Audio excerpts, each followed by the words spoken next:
ৰাজু বসুমতাৰীৰ হত্যাকাণ্ডক গৰিহণা সদৌ অসম গোৰ্খা ছাত্ৰ সন্থাৰ দোষীক কঠোৰ শাস্তি ক্ষতিপূৰণ আৰু চৰকাৰী চাকৰিৰ দাবী চিৰাং জিলাৰ বিজনী জাৰ্নেলিষ্ট ফৰাম কাৰ্যালয়ত দেওবাৰে সদৌ অসম গোৰ্খা ছাত্ৰ সন্থা AAGSUৰ বিজনী আঞ্চলিক সমিতিয়ে এখন সংবাদমেল অনুষ্ঠিত কৰি বিজনী জিলা UPPLৰ উপসভাপতি তথা বিজনী জিলা ক্ৰীড়া সন্থাৰ যুটীয়া সম্পাদক প্ৰয়াত জীৱনানন্দ ৰাজু বসুমতাৰীৰ হত্যাকাণ্ডৰ তীব্ৰ গৰিহণা দিয়ে সংবাদমেলত সংগঠনটোৰ বিজনী আঞ্চলিক সমিতিৰ সভাপতি বিকাশ চেত্ৰী আৰু উপদেষ্টা শান্ত শৰ্মাই ঘটনাটোক অতি দুৰ্ভাগ্যজনক আৰু নিন্দনীয় বুলি অভিহিত কৰি হত্যাকাৰীক কঠোৰতম শাস্তি প্ৰদান কৰিবলৈ প্ৰশাসনৰ ওচৰত দাবী জনায় উপদেষ্টা শান্ত শৰ্মাই কয় যে বিজনী অঞ্চল শান্তিপ্ৰিয় এলেকা হিচাপে পৰিচিত এনে নৃশংস ঘটনাৰ পুনৰাবৃত্তি যাতে ভৱিষ্যতে কেতিয়াও নহয় তাৰ বাবে প্ৰশাসনে অধিক সজাগ আৰু কঠোৰ পদক্ষেপ গ্ৰহণ কৰিব লাগে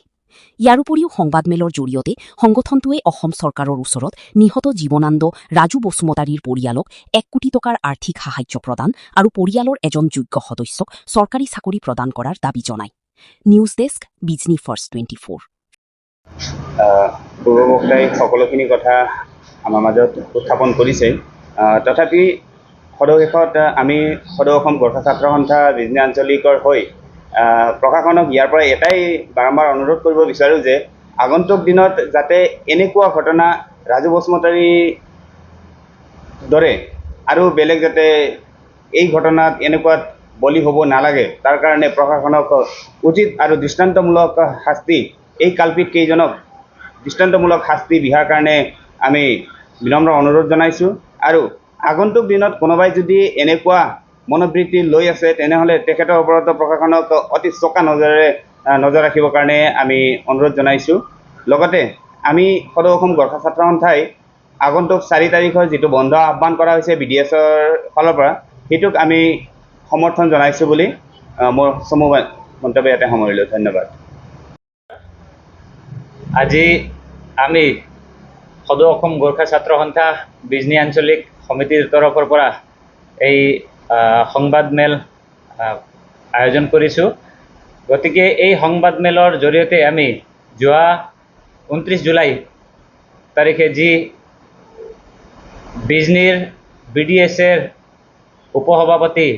তথা এজন খেলুৱৈ আমাৰ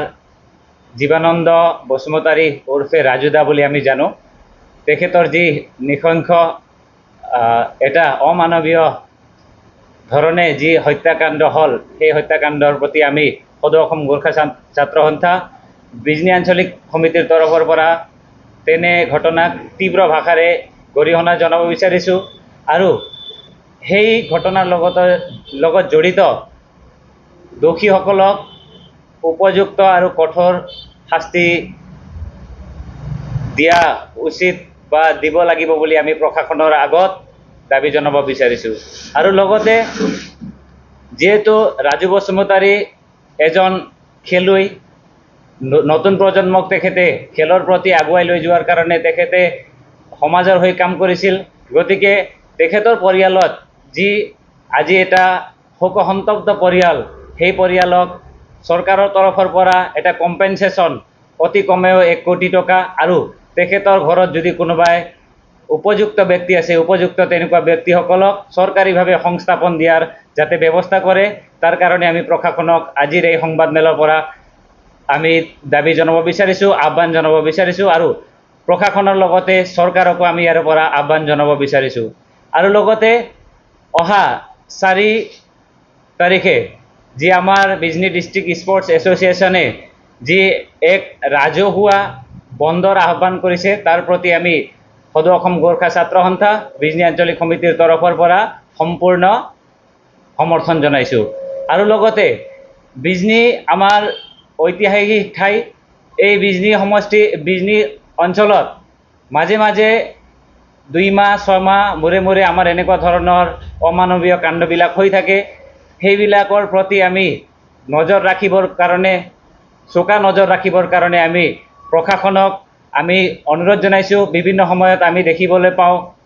ছ'চিয়েল মিডিয়াই হওক বা বিভিন্ন ধৰণৰ মিডিয়াত আমাৰ বিভিন্ন ধৰণৰ বিতৰ্কিত পোষ্ট বা বিতৰ্কিত মন্তব্যবিলাক হয় সেই তেনে ক্ষেত্ৰত সকলোকে আমি শান্তি সম্প্ৰীতি বজাই ৰাখি তেনেকুৱা ধৰণৰ বিতৰ্কিত মন্তব্য বা বিতৰ্কিত পোষ্টক নকৰিবৰ কাৰণে আমি সদৌ অসম গোৰ্খা ছাত্ৰ সন্থা বিজনী আঞ্চলিক সমিতিৰ তৰফৰ পৰা আমি সকলোকে আহ্বান জনাইছোঁ। ধন্যবাদ।